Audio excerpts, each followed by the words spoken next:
What's The that? irreversible act itself, the anxiety of stepping through a doorway you can never step back through. So you wait. You bargain with yourself. It's not that bad.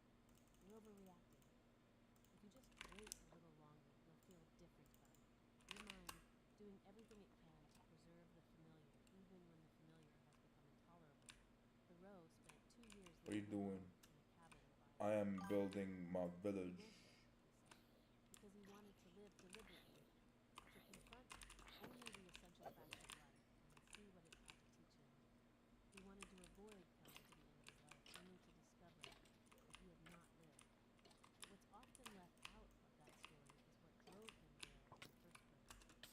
It was desperation, the recognition that the life he was living was killing something essential in him. The actual turning point wasn't moving to the woods. It was the moment he stopped Thank negotiating with you. himself Oh, about whether he should. thank you The so pain of much. staying became greater than the fear of leaving. Thoreau wrote that most men lead lives of quiet desperation and go to the grave with the song still in them. But what he understood and what he lived was that the desperation doesn't have to be permanent. The turning point comes when you stop running from what you know, when you realize that the life you're living is no longer sustainable. You're outgrowing it, and it's killing something essential. Once you cross that threshold, there's no going back. You can't physically return, maybe, but you can't unknow what you now know. You're probably in one right now, somewhere between recognition and action, between knowing and doing. The question isn't whether you'll turn, it's how long you'll wait before the turn becomes inevitable. How to articulate thoughts into words more clearly. All it takes is 15 minutes a day to organize your thoughts, and I'll prove it in the next 35 seconds. I used to blank out mid conversation, stare into space, unable to organize.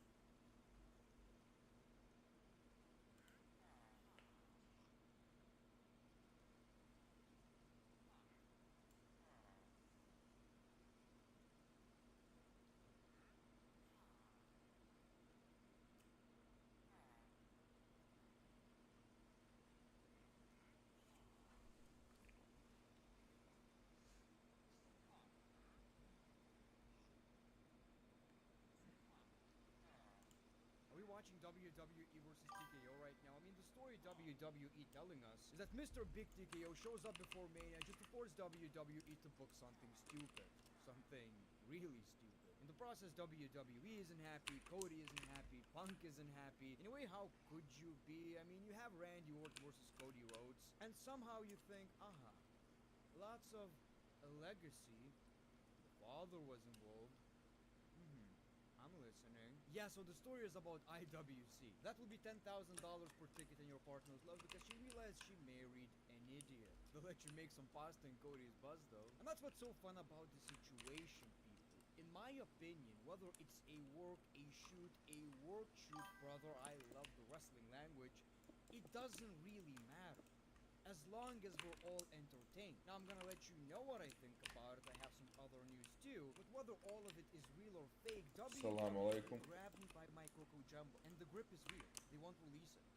I guess what I'm trying to tell you is that I'm excited about WrestleMania, for better or worse. Let's talk about it all in this episode of Greatness of Wrestling. How are you guys doing today? Make sure to subscribe if you already didn't, because subscribing to this channel right here adds a couple of inches to your Coco Jumbo, as you all know. So people, we got the Pat moment, Cody moment, CM Punk promo. What's so interesting about it though is that before this episode, both CM Punk and Cody Rhodes had a Tombstone reference on their Instagram, basically referencing one of the most iconic lines, I'm your Huckleberry, suggesting CM Punk is offering his assist. And of course then CM Punk cut that great promo, and look, like I've said, as long as we're entertained, it doesn't really matter whether it's real or not, whether CM Punk is a hypocrite, because sure, some lines didn't make any sense. The promo was great, for better or worse.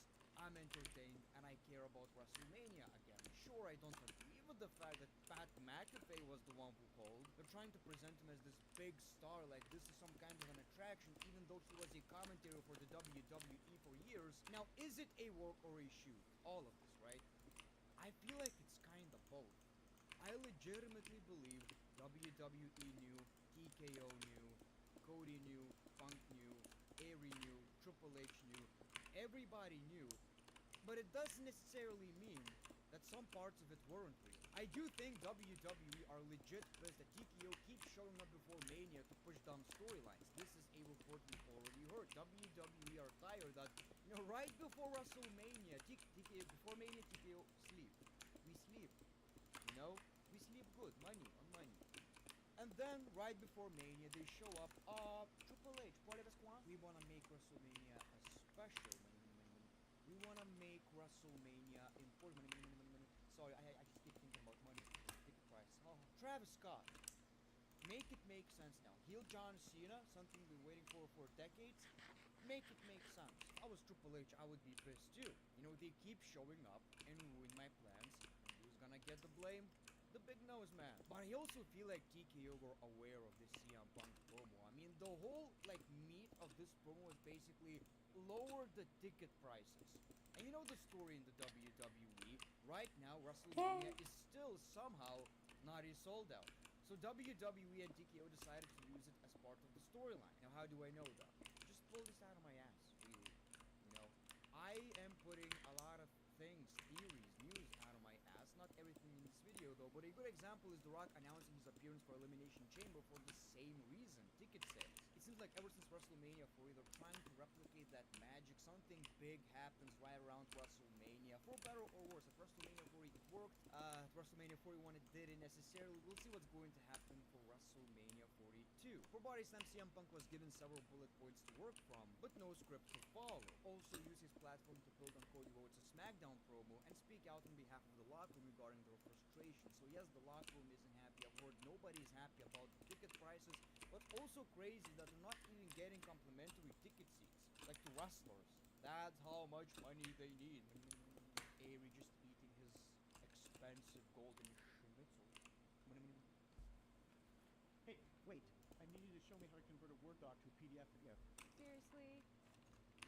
It'd be faster if I used Scribe to show you how to do it. Just sent you a step-by-step guide. Whoa! How'd you make this? I just downloaded Scribe, clicked Start, went through the steps, and Scribe automatically generated a step-by-step guide with screenshots and written instructions. Okay, I guess we... Should start using Scribe for everything? Agree. Try Scribe for your step-by-step guides and work smarter, not later.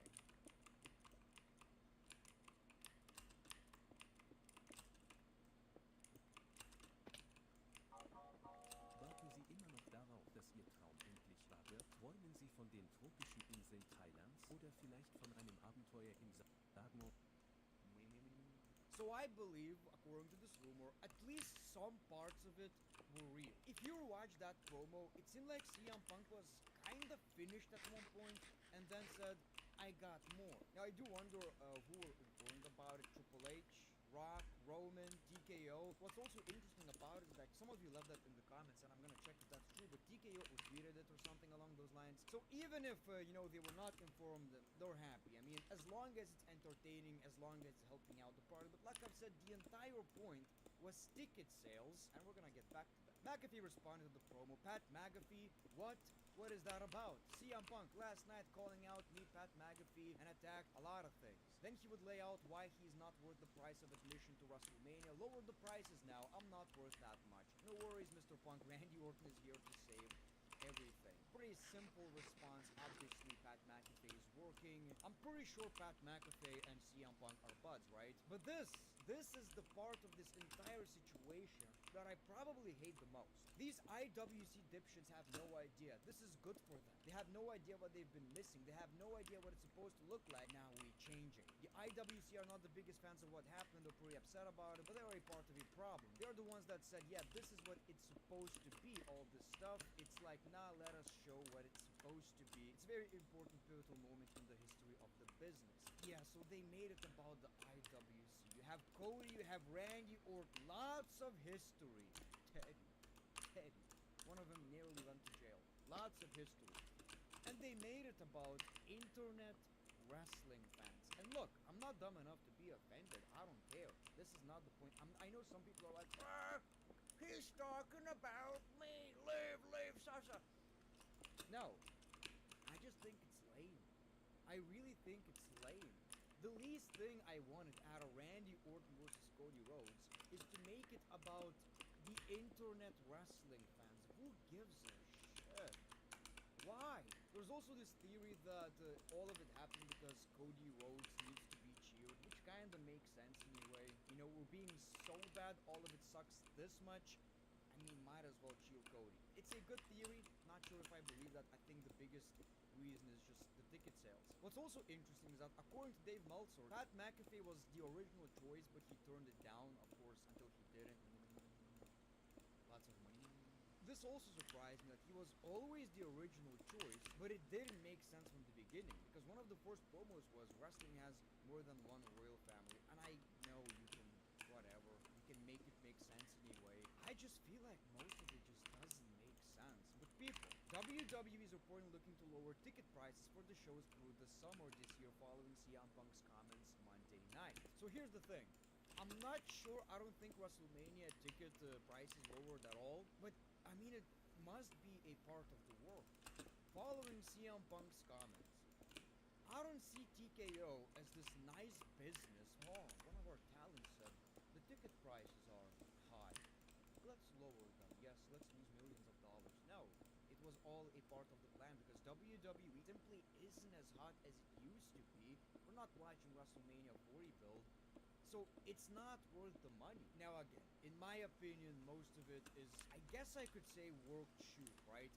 But it doesn't matter. As long as it's entertaining, but it also shows that TKO and the WWE are pretty desperate.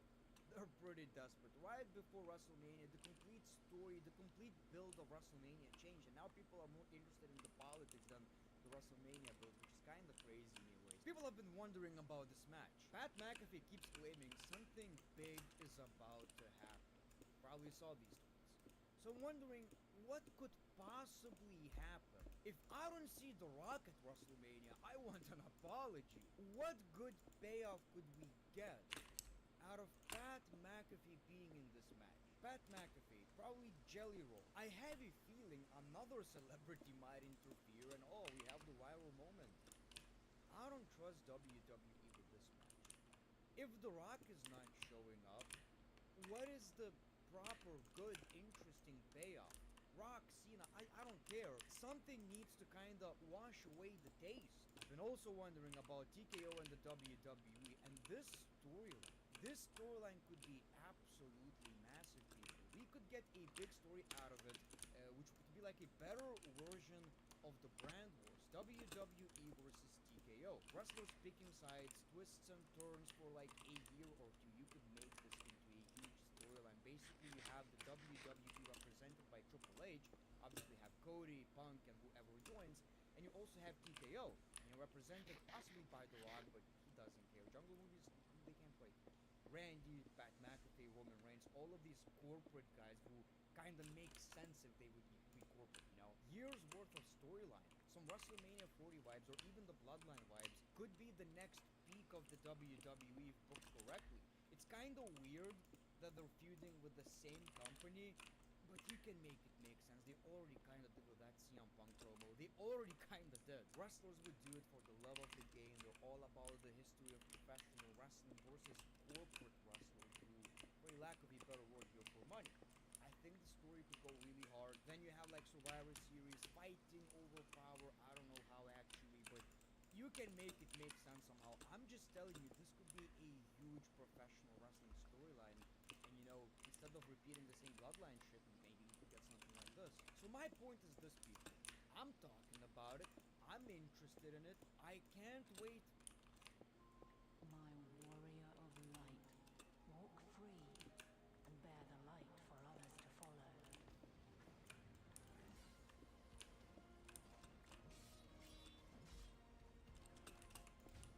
You do know you're not alone in this, don't you?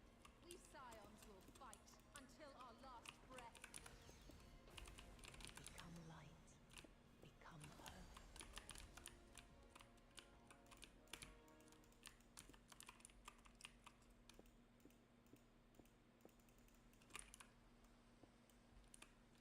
What would you tell a man who's been late to everything for 40 years, no matter how hard he tries to be on time? God forgive me. I can't wait for SmackDown. for better or worse. I'm not saying it was a good decision. I want to see if they can fix it, or how bad can it actually get. People, we need to realize this is what professional wrestling is right now. And everybody knows everything. Thanks WWE Unreal. Well, we kind of knew before that. In some shape or form, this is the right way to book it. I just feel like, Pat McAfee really. But I want to end the segment with this. As long as we're entertained, and out of all the follow-ups, like CM Punk tried to do the pipe bomb, and most of it worked, but we never compared it. Like you can never be the original. This one didn't, but this is the closest thing to the OG CM Punk we ever got in the WWE, and I want more. It doesn't need to be a pipe bomb every week. You don't need to call it the pipe bomb. CM Punk is the best when he's not just this baby face. People are asking, is Punk the heel? Is Roman the heel? Who's the babyface? Who's the heel? When it comes to CM Punk, he needs to be someone who cuts a very similar promo, whether he's a heel or a babyface. Just being CM Punk anyway. People, I also want to talk about the return of Demon. So it's interesting because Finn Balor basically claimed, I never wanted this to be like a big thing. He always tried to put it in the storyline. I just feel like it's a cool entrance. Okay.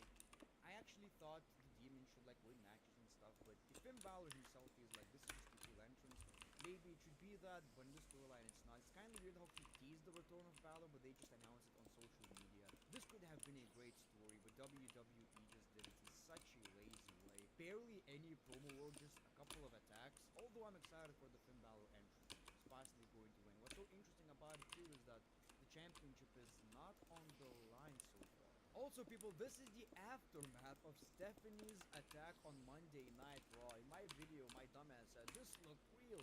Well, because it was. I hope it's not gonna change WrestleMania. I mean, we do have a couple of weeks, right? But this is rough, man, and it all happened during a backstage segment. I've seen these clips, and you can tell, yeah, it was real.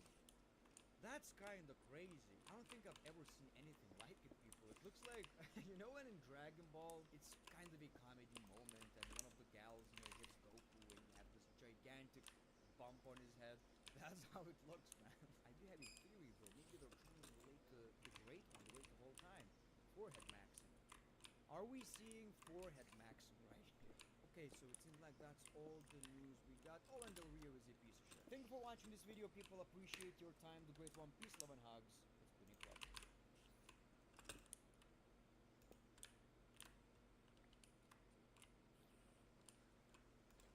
You are not the father. Well, I don't know where this story is going. But people, compared to SmackDown anyway, this was a pretty eventful episode of Raw. Obviously happened in Madison Square Garden, so we even got Cody. And I gotta tell you, this might be an unpopular opinion. I actually love this segment. It's a bit random that Stephanie McMahon all of a sudden cares about Cody, but the material was good in my opinion. And even though the brawl between Roman Reigns and CM Punk was kinda basic, my opinion it was a little bit better than the Cody and Randy Orton brawl, because that was kind of what we expected. And the biggest detail I love is Punk going crazy.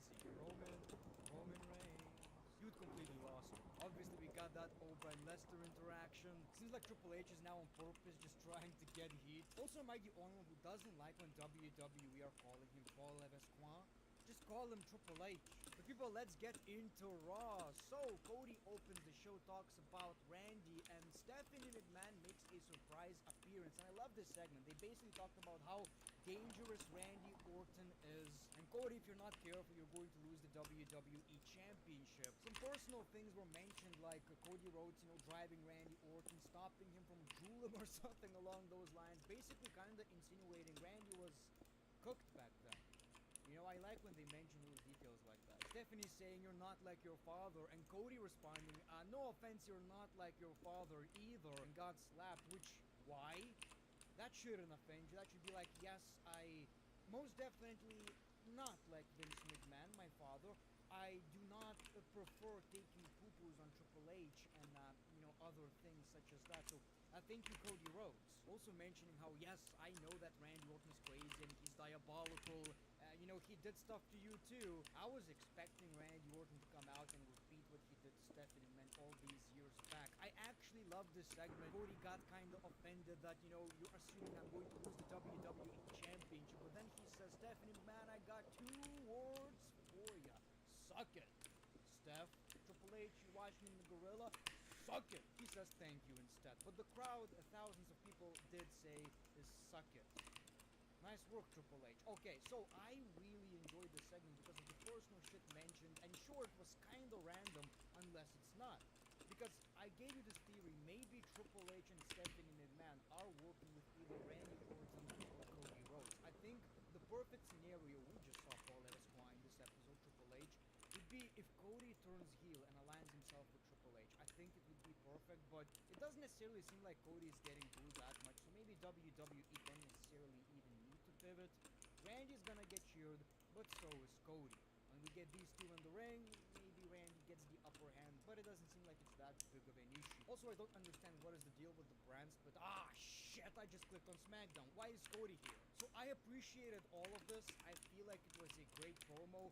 I'm just wondering what was exactly the point other than Stephanie McMahon appearing in Madison Square Garden, which most likely is just that. Speed was a big part of the show. He got cursed and he wants the curse reversed. So then we got the Usos versus Division Street fight. New theme song for the Usos, by the way. Why? Like, I appreciate them not coming out with Jay's music, but maybe WWE, I have some shocking news. Maybe you forgot. The Usos actually do have a theme song that sounds better than Jay's theme song, so why would you even consider changing it? It's so iconic to the point where this version is just some Def Rebel bullshit. It doesn't even sound bad, but it's worse. So why fix what ain't broken? And that was on commentary, so this was a pretty fun match in the championships on the line. You gotta appreciate that. Logan Paul's mom was watching. She gave Logan Paul the brass knuckles. LA Knight takes care of it. Speed got knuckles and accidentally hits LA Knight instead of Logan Paul. We also got new WWE Raw Tag Team Champions, World Tag Team Champions, and Speed kinda celebrates, but obviously that wasn't his intention. People, he is cursed. He wanted to help the babyfaces, the Usos, but instead helped the Vision. Now, I have a lot of things to say about that. First of all, seems like a 6-man tag team match is in the works. What do we have? We have the Usos and LA Knight versus the Vision and possibly Speed, because obviously Bronson and Breaker are injured. So, yeah, LA Knight is going to be in the 6-man tag, but I mean, he's on the show probably. I mean, Jey Uso is really big in the WWE too. He's also a part of this match.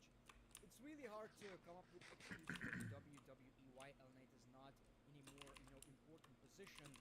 But if he's gonna be in the show at this point, at this stage, that's all we really need. Also, what's interesting about this show is that pretty much the entire WrestleMania card is well known right now. Like, we know what we're going to get. So if you want me to make a video about the entire card, reviewing it, telling you which matches do seem exciting to me or not, let me know in the comments below, people. We got Liv Morgan. This was actually a pretty decent promo. Again, nothing is going to make me excited about the storyline at this point, I feel like. But Roxanne is back, so they take care of Stephanie LeClaire. It did get a bit more personal, talking about family, all these things. So